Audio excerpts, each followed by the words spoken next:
Ako, grabe ho, at matindi ang galit ni Senator Rodante Marcoleta dito po kay Senate President Tito Soto. At ito po ay nag-ugat sa binabanggit po ni SP Soto na meron daw pong nagbulong sa kanya.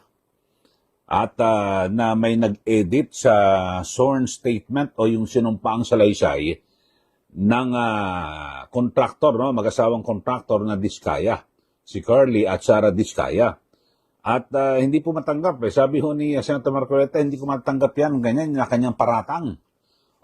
Nagparatang, nagbintang, ito pong si SP Soto na na-edit yung sworn statement ni Diskaya. At sabi po ay talagang pinipintasan po yung affidavit o statement at sinasabi, talagang nagpapakita roho ng pagkabayas ito pong si SP Soto. At sa katunayan ay dapat nga ho ay manahimik ito pong si SP Soto, lalo na ho, 'di ba, yung pinag-uusapan itong mga Diskaya. Bakit ho? Kasi pamangkin niya ho yung kalaban sa politika ng mga Diskaya, ito pong si Mayor Vico Soto.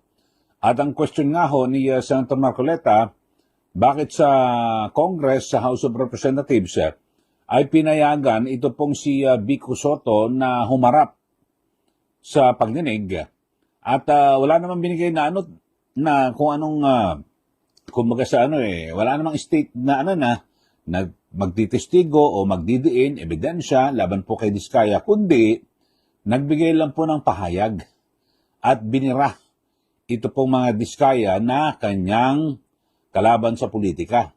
Nagbigay lang po ng opinyon na ang kanyang pananaw na mali o hindi tama, hindi raw makatotohanan yung nilalaman ng sworn statement.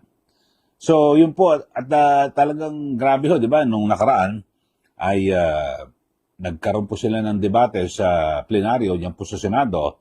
Ito, sa kanyang palatuntunan sa television, ito pong si Senator Marcoleta, talagang ibinuhos niya po yung inis at galit dito kay Senator Soto, ng bagong presidente po ng Senado. Pakinggan ho natin.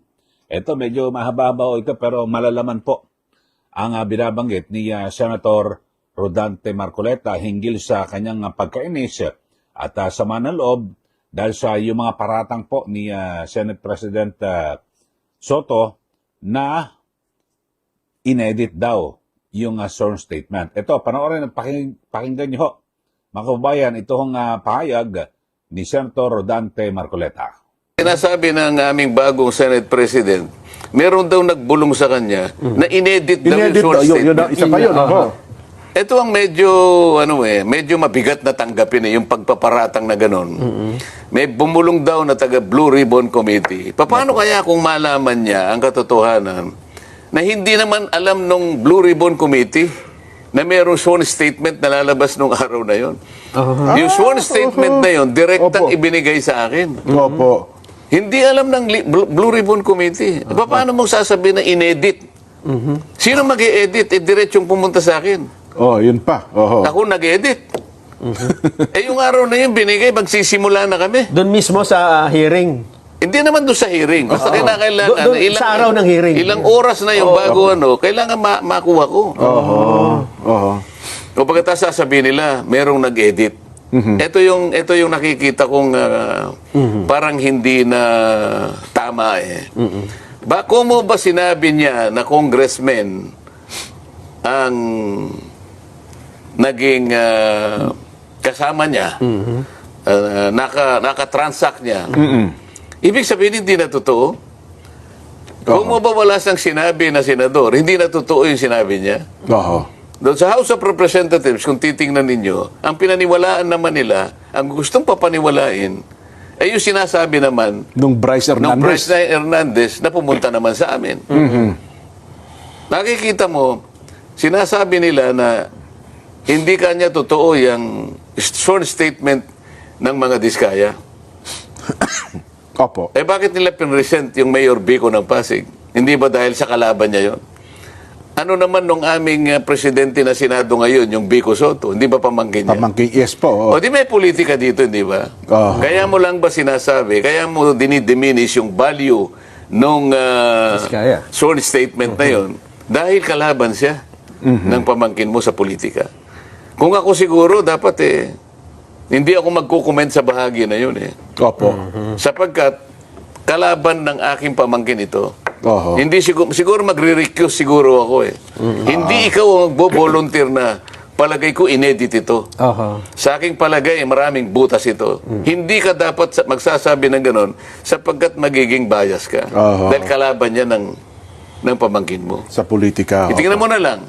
Tinawag si Mayor Vico sa House of Representatives. Hindi para magbigay ng testimony. Hindi para magbigay ng dokumentong makakatulong para makakuha ng maraming batayan. Nagsabi siya ng opinion niya Tungkol sa mga diskaya. na sinungaling ang mga taong ito. Yes, opo. Ang opinion ba'y tinatanggap sa pagdinig? Oho. Opinion mo yun Sa bawat pagdinig, mapakorte man o ibang quasi-tribunal, quasi-judicial tribunal, ang opinion, dinabaliwala. Hindi tinatanggap ang opinion. Bakit kinakailangan siyang magpahayag ng opinion doon? Oho. O pagkatapos, inahanap ko yung Bryce Hernandez.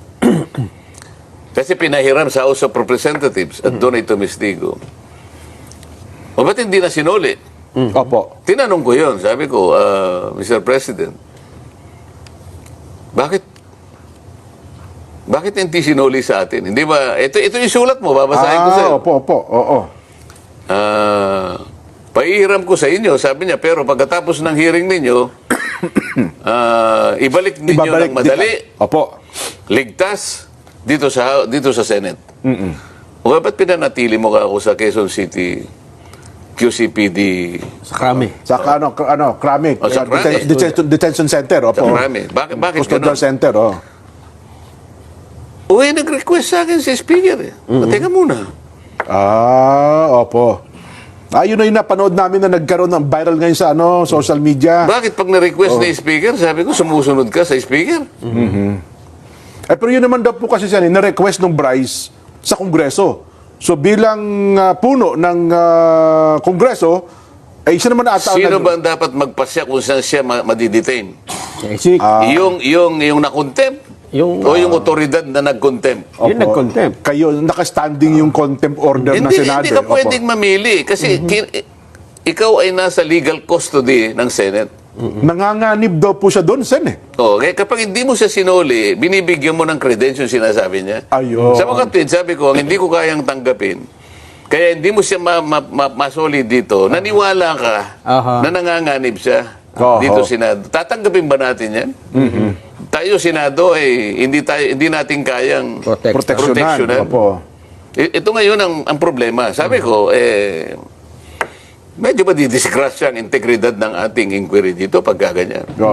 Bakit ayaw mo siyang bigyan ng witness protection program at kinakailangang magsoli? Bakit si Hernandez, hindi mo siya sinabihan na magsoli ng perang katakot-takot na halos bilyon-bilyon ang ipinatalo? Pala, mas malaki pala ang pera din noon, ha?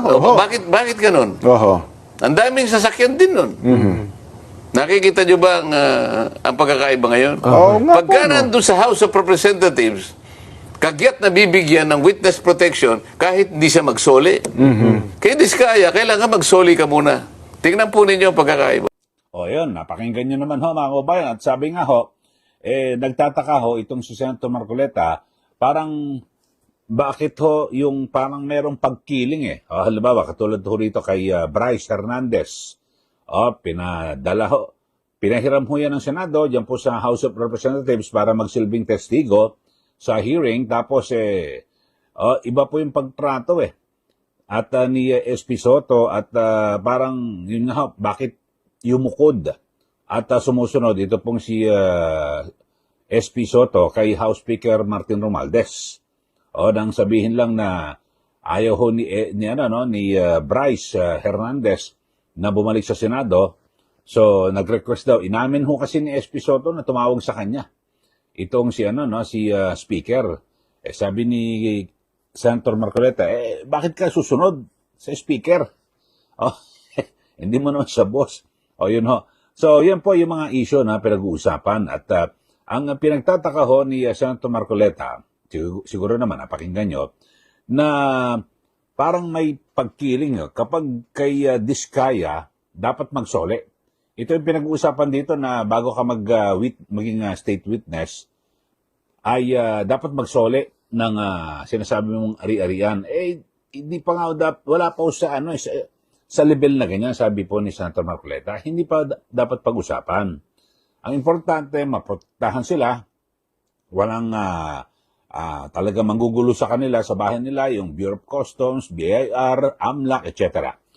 Pero bakit dito ho kay Bryce Hernandez, sabi po ni Senator Marcoleta, hindi nyo naman hininga ng ganyan, ng kondisyon na dapat magsoli ka ng pera. Ang dami ho to, bilyon-bilyon ho ang pera nito At base nga, di ba, sa expose ni Senator Ping Lacson, nagpapatalo pa ho ito ng milyon-milyong pera sa kasino at higit sa lahat, meron din po siyang luxury cars. Pero, hindi po nabanggit yan at hindi po ginawang kondisyon na, sige, gagawin ka namin testigo o state witness na magsusoli ka ng pera. Wala po.